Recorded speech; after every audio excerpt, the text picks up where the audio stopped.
Hello, Andy. What's happening Hey, over there, Andy? fellows. Well, Did, greetings once again from very hot Texas. I think every time I come to Texas, the allergies try to kill me. So I've got a little frog in my throat. I think I've gotten it out. But hey, if I have to hack and cough over here, I'll try to mute so I don't have to expose everybody to it. Um, but Andy, yeah, Texas and allergies. Whew, let me tell you. oh, I know. Hmm. It's brutal. Yeah, especially in the springtime. Hmm. Anyway. Ladies and gentlemen, welcome to another edition of Office Hours. Today's May 21st. Boy, May is going to be gone pretty soon. We're going to be into those summer months. What will the market hold? We will find out soon enough. So, of course, Steve's using my co-pilot, but he is chilling over in Mexico right now. Well-earned vacation. And so I've got Mr. Andy filling in as my co-pilot today. And so Happy to be before here. we, yes, always a pleasure. Before we begin, just want to make sure everyone in attendance is aware of the fact that we're not dispensing investment advice during these webinars. We're sharing all this information with you guys for educational purposes only. If you do need investment advice, what to buy, when to do it, all that good stuff, please seek out a registered investment advisor or another licensed individual like a stockbroker, Series 7, something to that effect, that can help you in that capacity. But for our webinars, this one and all of the other ones, educational purposes only. All right. So before we get started here, in case there are any brand new people in here that might be experiencing a webinar or seeing TI for the first time, want to make you guys aware of the fact that not only do we have the best scanner out there for equity trading, soon we're going to be bringing on some other products to trade as well, but don't want to get off the topic here. But we've got a great community built around this technology. It all kind of starts over here on the upper left here. We've got a trading room, and it's got lots and lots of people in there. It's moderated by Barry Anderson. He opens the room up 30 minutes before the open every day. And not only does he use our technology and showcase how he uses it, but he's very good at what he does and explaining, the mechanics behind his trade, what he's looking for, so forth and so on. Best thing about the trader's room is the price with a zero, right? It doesn't cost anything. You don't even necessarily have to be a subscriber to get in there. So if you haven't been doing that, get in there, take advantage of that resource. If you've done a fair amount of looking on the web, which a lot of people have already done before they find us, you'll know that trading rooms that have 500, 600, 700 people in there usually charge a pretty penny, where ours is free.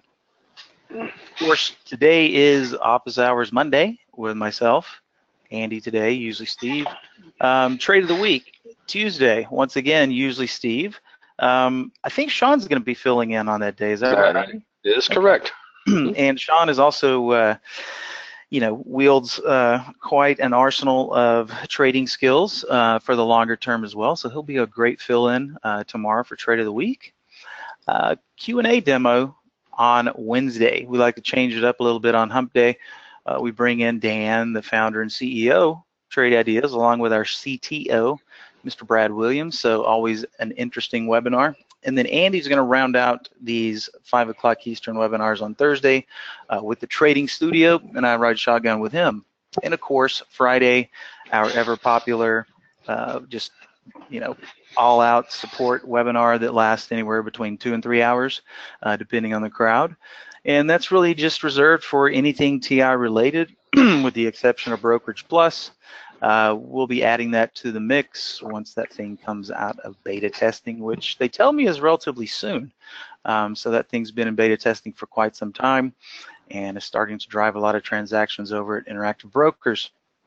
In addition to these guys, the 5 o'clock Eastern webinars, we've also added the TI University webinars Monday through Thursday as well.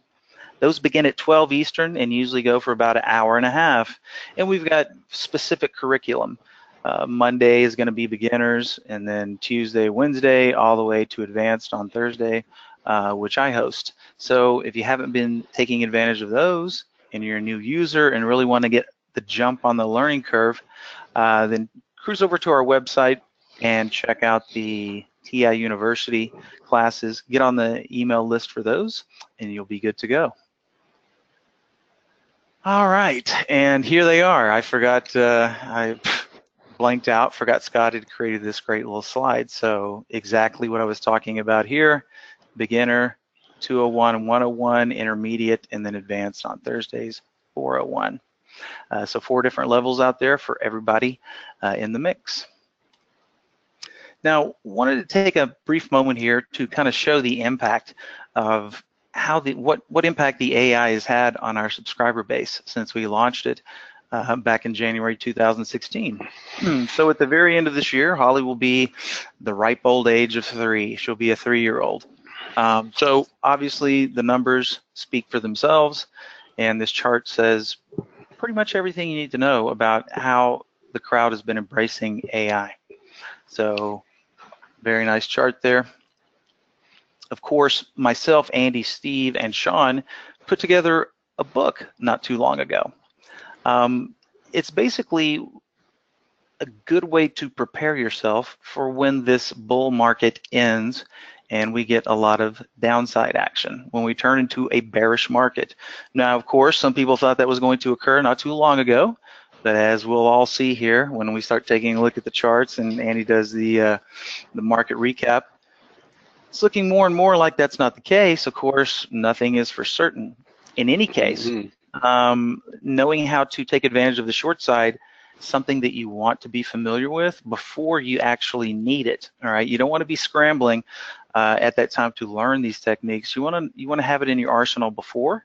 As our good buddy Steve likes to say, chance favors the prepared mind. So you definitely want to have your mind prepared for short selling. Maybe start dipping toe in the short pool now just to get the feel of it.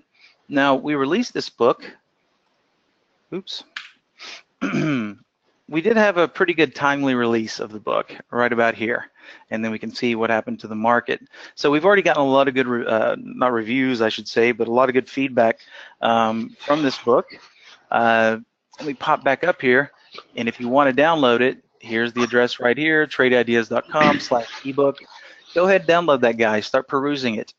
We've tried to make it in a very straightforward and easy to understand format coming from the 4 of us. So 4 different flavors in the book. So if you haven't gotten it already, do yourself a favor and download it. All right, so here we are at today's class. Now, a lot to talk about in today's webinar about these market conditions. So Andy, I guess if you're ready, sure, I'll pass it over there to you and we can take a look at the larger indexes. And boy, wasn't the easiest trading day, I have to say. Not at all. And let me get on my screen here. All righty. All right, you see me okay, Jamie?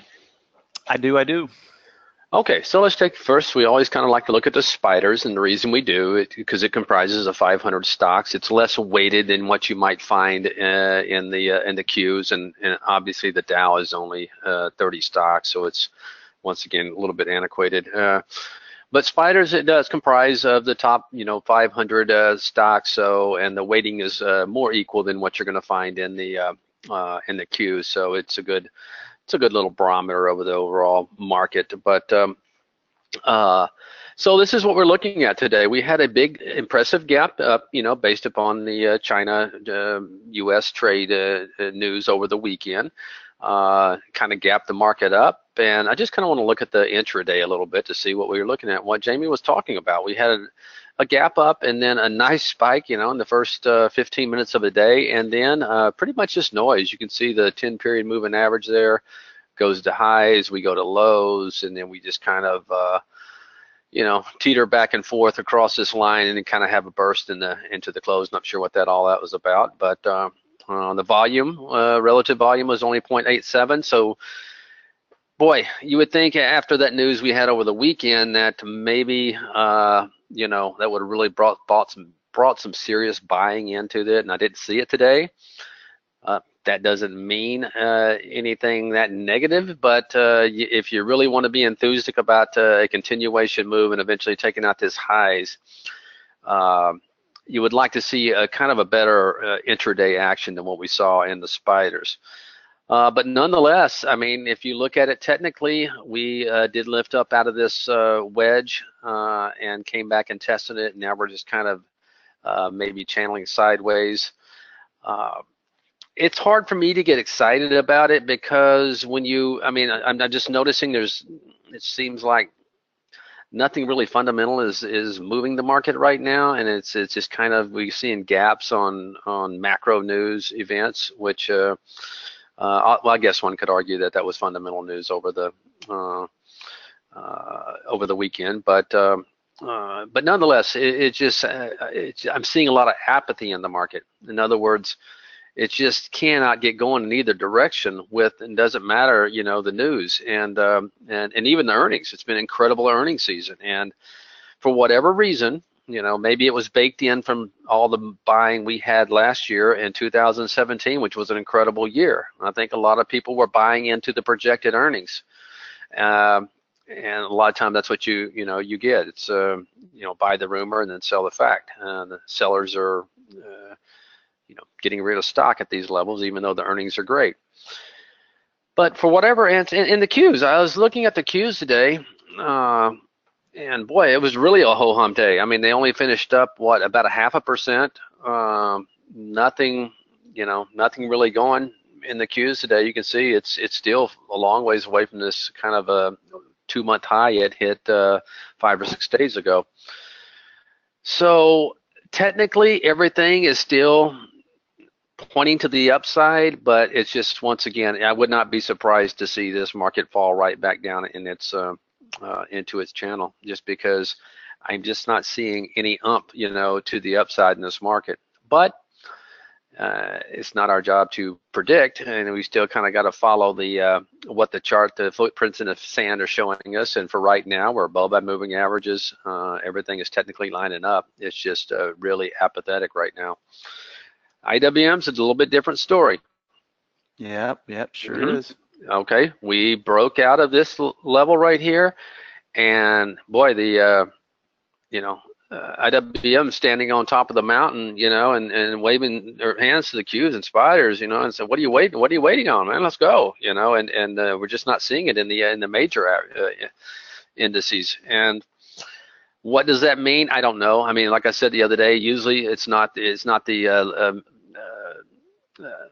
low cap stocks, the Russell 2000 that leads the charge. They're usually the laggers. So, I would be more bullish and more excited if this was the Qs or, and some of the major, or maybe the transportation section or something or banks or something like that has some real leadership. But that's just me, but that doesn't mean that we're going to turn around and start going down. It's just, I'm seeing a lot of things that just, doesn't line up well in my book, but we'll see what happens. Jamie, okay, I don't have anything to add to the overall market recap. No, pretty much it is what it is. And of course, yeah, we did have a nice bullish move today, Andy, but the problem was it was all gap, right? I mean, and of course, what did we close that Friday? All right, give me my... We closed down Friday, but... Right, I was just trying to see the price. Of course, my chart's not showing up. So I tell you what, before I flip it back to my screen, give me a second here. I'm just going to go ahead and spot another chart. Hopefully that gives me my my candle information here. That's always helpful. All right, so we'll duplicate that, put it back on intraday. All right, there, now it's showing up. So yeah, we closed 271.34. We opened today 272.97. So hey, not a bad percentage move. Problem is, it was all gap, right? And of course, what happens when there's a gap thrown into the equation? Kind of makes things a little bit more difficult, especially from the statistical model, because unless you're taking things home overnight, you don't get to participate in that gap, right? That's right.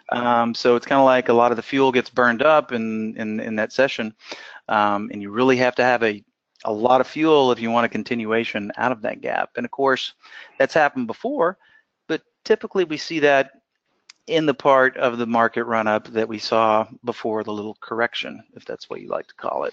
And of course, these indices didn't close with massive volume levels. You know, SPY at 0.87, Q's really lagging at 0.68, and then Dow for some reason finished a little bit above average. So it's just another one of those gap up days.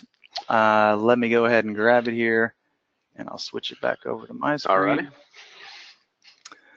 But, you know, getting back to the IWM, really surprised because, I mean, I'm sure I'm not the only one out there that thought once we penetrated these tops, it was going to do what it's been doing the past couple of times it tried to do that, which is just roll over, cycle back down, and, you know, but it caught us by surprise this time and closed above, and here we are again.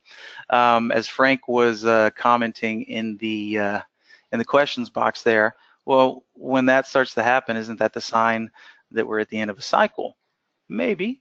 Could be. We've seen that before. You know, they say when the junk starts running, that's a sign of a top. Of course, not saying that all stocks in the Russell are junk, but that's just the comparison that they make, comparing things to the larger cap stocks like the SPY and the Q have inside of them and the big tech boys.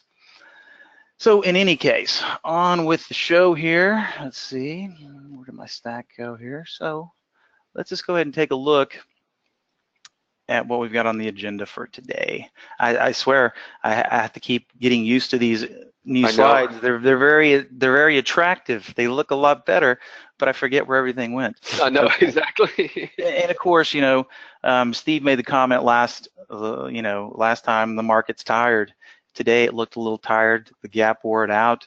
And, you know, expectations. There were a lot of things that gave me pause today once the market opened. Number one, my good old CC windows that I like to look at to kind of get a read on what the market might do. We had some very bullish metrics here. That is, you know, just short of 70%, you know, 60, anywhere in the 60s is usually something to pay attention to. However, look what we had in the first 15 minutes of the market. Now we're looking at 5-minute candles here. And of course, here's the open. Not only did we have the gap, but we had, boom, 5, 10, 15 minutes. We had a significant run, a very wide range. If that was a 15-minute bar, it'd be a wide range bar, but 5, 10, 15, just up, up, up, up, up. That's why, even though these settings were high, anytime I see a volatile or a big move to the upside or the downside in the first 15 minutes, it's going to skew those results, right? Of course, everything, boom, boom, is running, you know, running like the devil here, but you know, we need typically a tame opening 15 minutes. The more stretched out the opening 15 minutes is, the less credence I pay to my compare accounts, because we need some, you know, a nice, more of a solid open without this big of a range in the first 15 minutes. It throws everything off. So I've noticed that when we get the calmer openings, regardless of the gap, we could have a huge gap, but if we have a nice calm opening, we get a lot more accurate compare count readings. So not only did we come into the market with the gap, that's red flag number one, not saying that we don't have good days on a gap up or gap down, but that always gives me pause. We get a stretched out 15-minute period, gives me more pause because the data is not lining up like I typically like to see it. And of course, we did have a higher move after this little pullback, and then whoosh, back down to lows, and then back up again and back down again. So not the most conducive market out there. No. You know, this is pretty much the pattern of the day. There were a lot of good runners and even some consolidation plays that broke, but they got a little bit of traction and they rolled right back over with most of the market. So, you know, a treacherous day to say the least, a little bit more treacherous than most. So a short-lived move on the indexes, a lot of the upside stocks rolled over as well. And of course, our girl Holly here, you know, never could really get any traction, right? She was busy. There was a lot of opportunity out there from a statistical standpoint, but also a lot of noise today. So let's talk about Holly. Now, looking at risk off or risk on, pretty much the same. Brief period of profitability, before we just went underwater and never really recovered. Risk on, getting a little bit more in the money for obvious reasons, but boom, as soon as we put that little peak in, we went underwater, pretty much stayed red all day. Mm-hmm. Now, thoughts about Holly before I ever pushed any buttons today.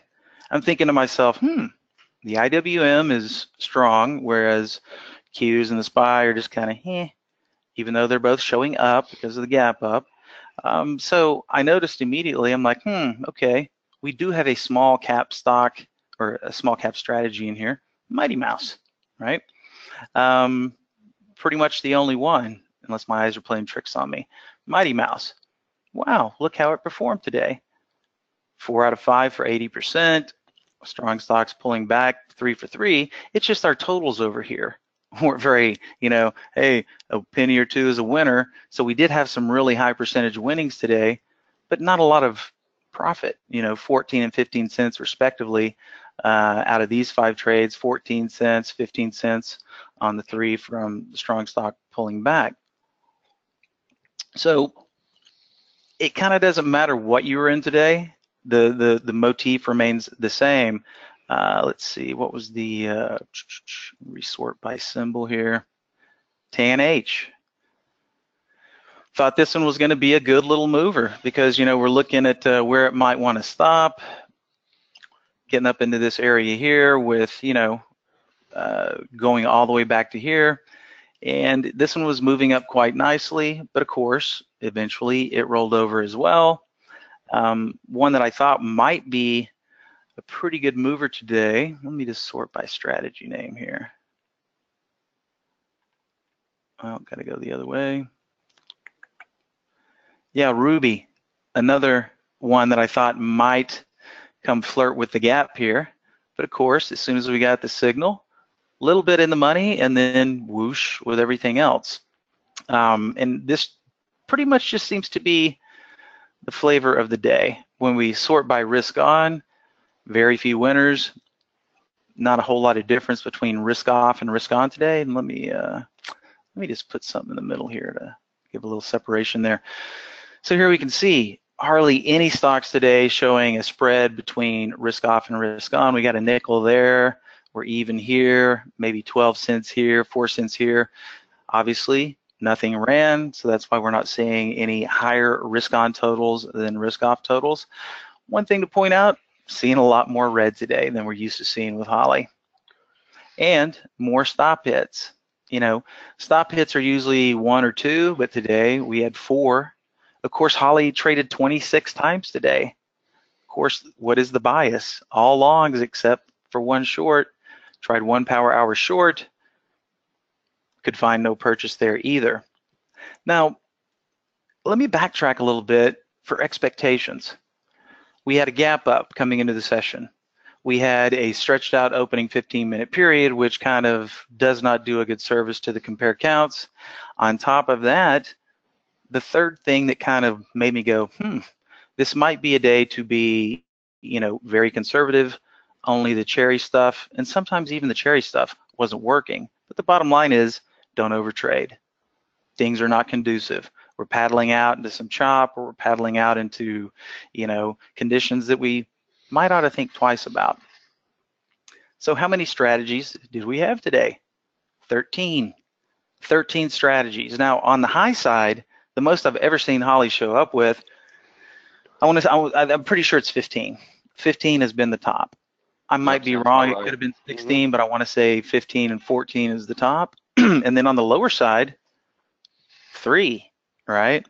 So anytime I see her come in with 3 or 4 or maxing it out, that also just gives me a little bit of pause, simply because experience. When the deck is stacked this big, a lot of the times this is the result. Now it just happened to be that way today as well. So 3 things kind of giving me a cue of, well, today might not be the day to be very aggressive. Take a few trades, see if they work. If you're having success, well then continue. But, not a lot of follow through today. So Holly was very busy, just not very profitable. Now, of course, This is going to happen from time to time. Doesn't matter if you're an algorithm, one of the better human traders on the planet. It just doesn't matter. This is the nature of the market. So what was Holly whispering in our ear today? Be careful. Don't overtrade. Keep the powder dry. Look what I'm doing. All right. Now refresh everyone's memory here. Holly's a very advanced system using statistical probability and doing tons and tons of heavy lifting on the backside every night. Not to say, not to compare it to a human being, but, statistics are statistics. And Holly today, it wasn't very long before we saw her having problems, right? Risk on or risk off. So when the advanced AI statistical model is having problems, you should take a tip from that. And of course, Holly, we need to put a little flag up here that says canary mode, right? So when she's red on both risk on and risk off, and we see hardly any profitable, territory here and then underwater for the rest of the day, that's telling you something, ladies and gentlemen. She's acting like the canary in the coal mine. They'd take the canary down the coal mine in the old days. If they saw that thing keel over, they'd all boogie for the surface, Same thing here. Holly's having a hard time. Keep it tight. Keep it tight. And that's the biggest takeaway from Holly today, is when you see her behaving in this fashion, then it just tells you not a lot of opportunity out there. So, you can make one or two trades and go, you know what? I remember this from the webinars. I'm just going to chill out. I've tried 2 or 3 things. Market's not being cooperative today, being a little fickle. No worries. The good news is it ain't going anywhere. It's going to be there tomorrow and the next day and the next day, and probably longer than all of us participating or listening to this webinar. So that is the big takeaway. Now, before we move on to some other stuff here, I always feel compelled to show the performance chart of Holly. And of course, here we're looking at risk off, the most conservative mode. Now, not a bad spread between Holly and S&P. I think we're in a little period like what we saw. Can't tell how long ago that was, but look at this as a stock chart. They can't just keep going up, up, and up. We had a nice little run, and then what do we have? We had a pullback in performance. Then we broke out of those previous highs. We had a nice little run. Now we're having a little pullback. So the reason I want to show you guys this, and of course we can see phenomenal run, looking back all the way to, getting back into April here. And of course, as we're in this, well, what some might call a digestion phase here, moving sideways, which is not a bad thing, and figuring out if we want to go attack these upper levels here. Now, what I will say is during these periods, these little flat periods here, of course, we're popping new highs the whole time. I noticed that when we were in these periods, the AI was doing extremely well, but we're in this digestion phase, moving sideways here, a little bit different of a market than moving sideways back here. So keep that in mind. You can get in sync. Holly's had a small losing day Friday. Today is Monday. Of course, on Thursday, knocked it out with risk on $4. But if we get some smaller gaps and then we get those nice calm opening periods, well, then I wouldn't be surprised to see Holly resume her green performance. But just keep that in mind. After the first 30 minutes, especially after the first hour, if this thing can't find any legs, take that advice to the bank, be very cautious, and only, just keep your powder dry. Alrighty, so I noticed some questions streaming through here. Let's see. I'm not sure. She says, is Ruby an index or a commodity? I mean, I'm not sure on the little stock we were looking at here. Hold on a second. Where'd Mighty Mouse go?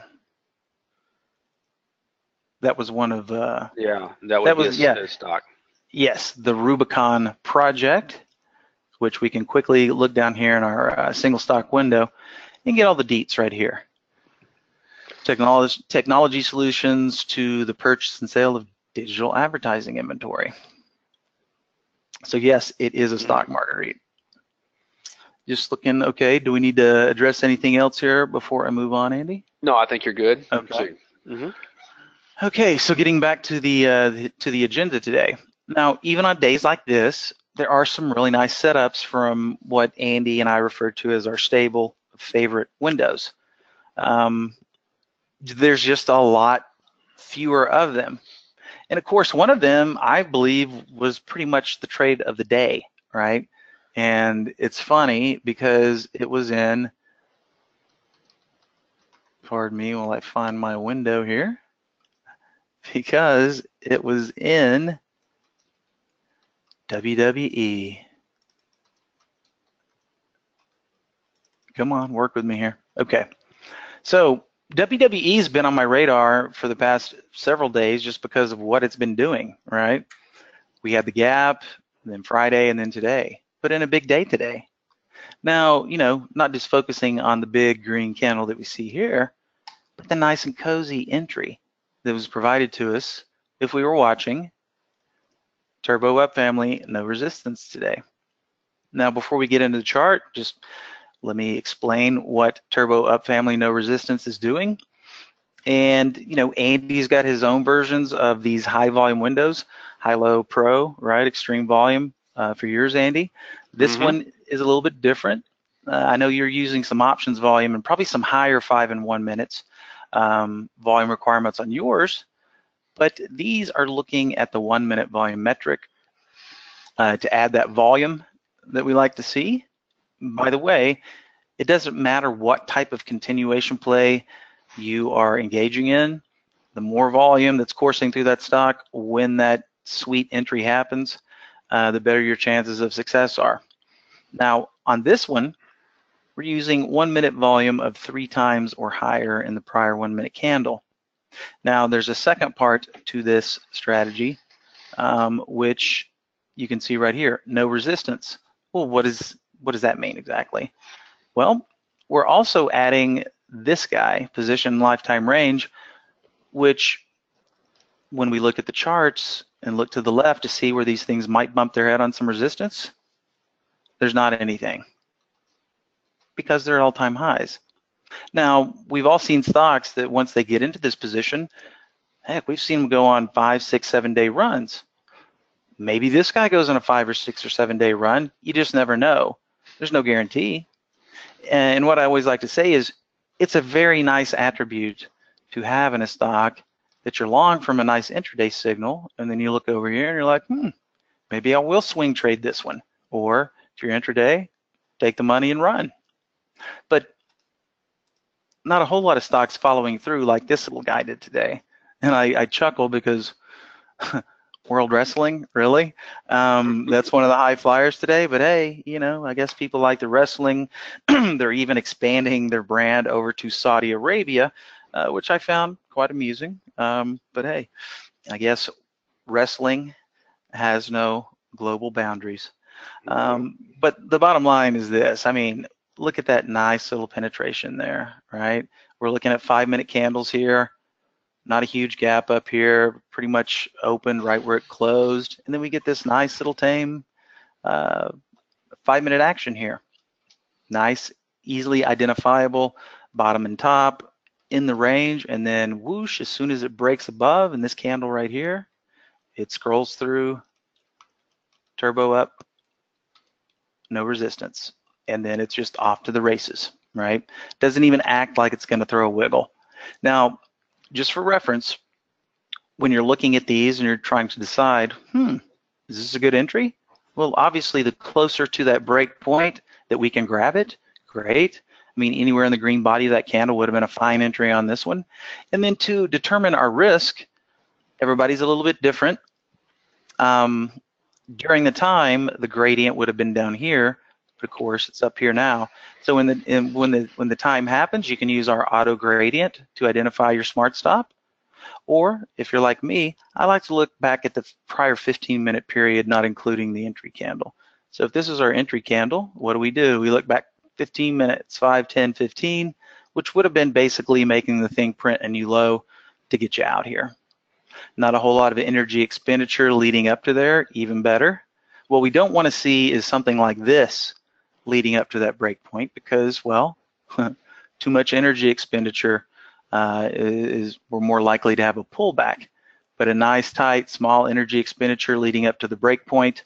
And by the way, talk about volume, finish with a relative volume of 9, topping out 8 million shares. In the 5-minute and the 1-minute metric, we're just off the charts all day. And so when you see things like that, that's about as quality as you can get for a nice little range break with the added benefit of not really being anything over here to slow it down. And then this is what you get. So a nice little almost 8-point run there in WWE today. Hey, Jamie, can I add something here? Absolutely. Yeah, if you go back to the daily chart and zoom in a little bit so we just kind of focus. Sure. People ask me all the time, they say, first they'll tell me, Andy, you have great stuff for momentum trading, but I'm looking for stuff, for swing trading. And this is when I try to explain them, say, listen, don't discount a momentum trade as a potential swing trade. And this is a great point. If you go back to that gap, 2 days ago, this thing was coming all through my extreme volume high-low pro on the gap move right there. Even though it kind of finished in a very sloppy doji, and so maybe a lot of day traders didn't make a whole lot of money on it. But I try to tell them some of your best 3 or 4 day moves, 5 days, and sometimes 4 or 5 week moves start with an incredible momentum trade. Yes, and I'm not saying they're all going to work. By no means they're not. And this is where your risk management comes in play. If they don't, you cut them. But don't just because they are running and they're up 10, 12, 15% on the day, just write them off as like, darn, it's something I missed, because these can be the start of an incredible 3 to 5 day move. So just wanted to let you guys know, yeah, don't just feel like it's just because you're looking at a momentum alert that it's only for day trading. It's not the case at all. And usually when you have this incredible volume, it's not day traders anyway. It's some people taking some huge positions. So anyway, I just wanted to throw that in, Jamie. No, good observation. And everything starts out as a day trade, right? Right. Now, why would we buy it here and we're happy because it's working, right? And it even sets up again, as Frank was pointing out, that's another nice little setup, right? Little flag action, little breather, boom, boom, boom. So you could have even added to this position because it sets up real nice again. And that's one of the harder things for new traders to get in the habit of. They're like, when do I add? Well, in situations like this would have been a great add. And of course, the skeleton key to determining, well, should I hold this? Should I try to make should I accept that overnight risk? That's all going to be told to you by the daily chart, looking to the left.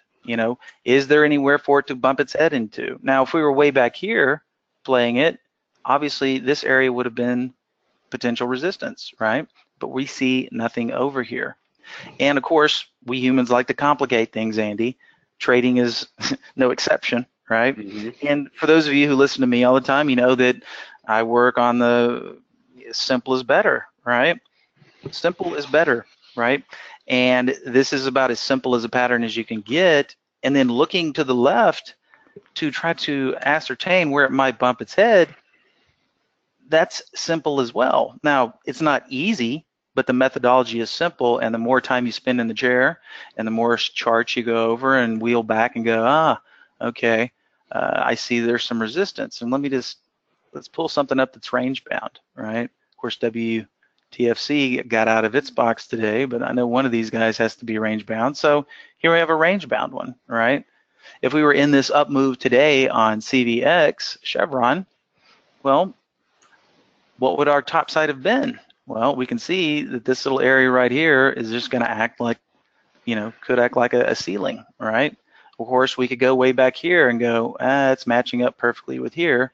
But just looking to the left and seeing where it might bump its head is a simple process, right? It does take a lot of the confusion out of things, because a lot of the times we're in a range-bound stock on the daily, and we want to know when to take our cookies off the plate, right? And looking to the left on the daily is the easiest and most direct way to ascertain that. Of course, we do draw the lines for you in real time to give you that support and resistance as well.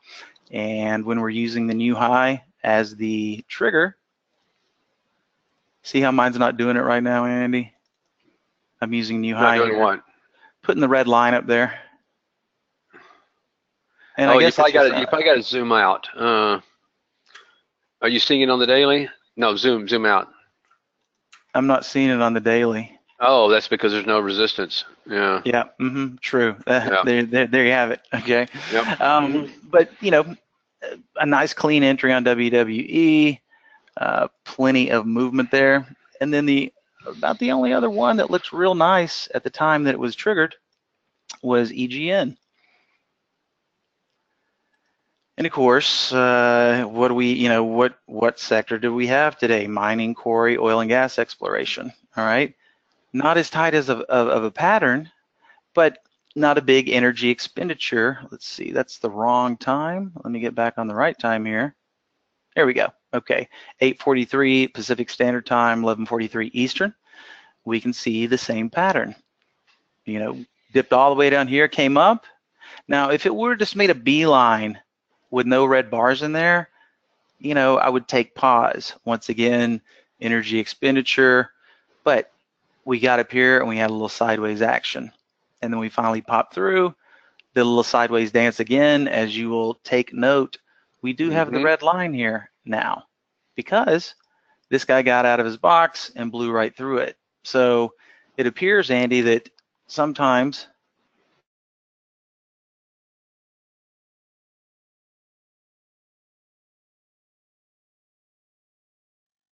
It's an alert after it's past that red line, it will draw the next red line for you. And in the case of the other one, I think it was just probably outside of all the resistance. And once you get outside the resistance, I don't. You may go try and hitting on one of those ones around 904 to see what happens, or maybe even higher. Let's click on this guy. Come on. Ooh, slow. Yeah, it is a little slow. Okay. Now, Yeah, see, that's not to spend too much time on that. This is we've talked about this forever, it seems. Sometimes it's there, sometimes it's not. Resistance. See this thing, all-time highs as well, right? But you make the entry here. Your 15-minute risk is right down here, and it's all about risk versus reward. Nice little tiny risk area, nice big fat reward area. And believe me, I scanned through all of these today. EGN and WWE were the only really, basically, I'm sure there might have been one other one, maybe two max, but it was slim pickings today, even on these guys. Lots of alerts coming through, but they weren't timely, you know, because we have to get them right as they're cracking, not after they've already made their run, right? Exactly. So another good example of one that worked pretty well, has the same characteristics, you know, not a bad looking chart there forming on the daily. Of course, this one did not really present a second opportunity. We didn't ever get that little shelf action again, but really nice risk versus reward on EGN today. So WWE, EGN, two of the better ones from the high volume world that were out there today. Okay, now what we're gonna do now is we're gonna circle back around to Holly. Because on a day like today where Holly's more or less acting like the warning device or the canary in the coal mine telling us to be careful, I'm going to show you guys something that you need to get in the habit of each and every day, whether it's a good day, bad day, in between day, every day, right? Make it part of your post-market routine. And that is, once the day is done, and before I get into this methodology, I would like to take the opportunity to let everybody know that Sean, one of our teammates here, has taken this to the next degree and is starting to post all of his favorites. If you want to follow him, he is Chicago Sean on Twitter, spelled S-E-A-N, at Chicago Sean. He's going into a lot more detail, but I would like to share this technique with you guys. And that is at the close of every day, whenever you do your post-market stuff, what you want to do is click through every Holly trade and start looking at the dailies, okay? Now, of course, we've all got different flavors or taste, I should say. But it becomes kind of obvious once you start scrolling through these charts. Would you want to make a price alert? Does this thing look good, right? Let's just pull this one up at random here. ESIO. What are we seeing on the daily? Well, we're seeing this little range right here. Okay, well, things didn't work out today, but that was the market pretty much. Everything kind of ebbed and flowed to the big magnet, which is the S&P. But who knows, tomorrow, the next day, this thing might pop out of here and you might want to know about it, right? So let's see here. I've taken the opportunity to go through and pick out all the ones that I think are interesting. And what I've done is I've created alerts. So what did I end up with here? 2, 3, 4, 5, 6, 7, 8. Well, just think how many you're going to have by the time the week is out, right? You're going to have a curated list of Holly plays that look really cherry on the daily to give you another high quality window that could turn you on to some nice profits moving forward. So for example, these are all the ones that I made. I'm going to drop all of these into the chat panel to give you guys a little kickstart, right? So I'll share all of these guys with you to get you started, but let's just take a look at the way that I marked these up. You know, MNST, it's down here chopping around. You know, when it gets out of this level, could be a good trade. So what did I do? I set that price alert. There's the blue. It's working just like all of these are. Go in there in your notes and notate. Hey, this is a Holly play. Maybe even want to go Holly daily or swing trade, whatever. I just put Holly in there so we all know what that means. It's a Holly trade that you want to keep your eyes on moving forward because it might not have produced today, but that doesn't mean it won't come around tomorrow, the next day, so forth and so on. So, you know, these are all basic. Don't have to squint your eyes too much. You know, level of potential resistance right here. If it gets through there, might be good for CCXI. Shake Shack, another one hovering right at the tops of all-time highs. Moving along sideways here, but hey, we like to see this. Pops above there, we're gonna know about it, whether it's tomorrow, Wednesday, Thursday, Friday. A great way to not let opportunities pass you by. BGS, everybody can see what's happening here. So as we go through these, pretty much going to be the same song and dance. Some are going to be at their lower extremes and maybe have a little bit of room. Some are going to be at their upper extremes doing the little sideways dance here. But if you get in the habit of doing this, you're really going to give yourself, put yourself in the position to have a lot of really high quality daily type setups come your way. Here's that Ruby again. The Ruby again, let's see, I want to make sure I'm looking all the way back here. And I think I am, as far as back as we go anyway. So, you know, I thought Ruby today, it popped above that level and I'm like, ooh, we just might get sucked up into that gap there. Of course, didn't happen today, but it might happen later. We can also see that Holly has called a buy in this before, all right? And let's just see. And so the reason that we do this is for when we identify something like this. And this one goes way back to April 2017. But you can see, if you would have paid attention to these, you know, down here and down here, look how much of a run you got, right? So once again, all you do is you go through at the end of the day, look at all the Holly ones, the ones that look enticing to you, make that price alert, put it in there. Basically, you're just adding ammunition to your arsenal of high quality windows, right? Because Holly, when we boil it down, what is Holly? Just another high quality window, just like mine and Andy's favorite windows. Of course, she is a little bit stronger in the sense that she uses that statistical probability and redoes it every night, right? So get in the habit of doing that, making those price alerts for the Holly plays. And what I'm going to do here is go ahead and dump these into the chat panel. Share those alerts, copy it here. And we'll just give it a quick name here. Frank, the red lines are only going to show up when you are using a new high alert. Now, I think in our next beta version, I think we may be I've heard we're going to be adding those to basically every symbol. Every time you click on a symbol, it's going to have it. But for right now, it's only when you're using a new high filter or a new high or a new high filter. What is it? Filtered? I think it's just regular new high. Yeah. It's just going to show you the next resistance level, and basically we've had that information for quite some time. We just weren't showing it on the charts, so I'm just pulling up my turbo brakes here and going to put a description in here.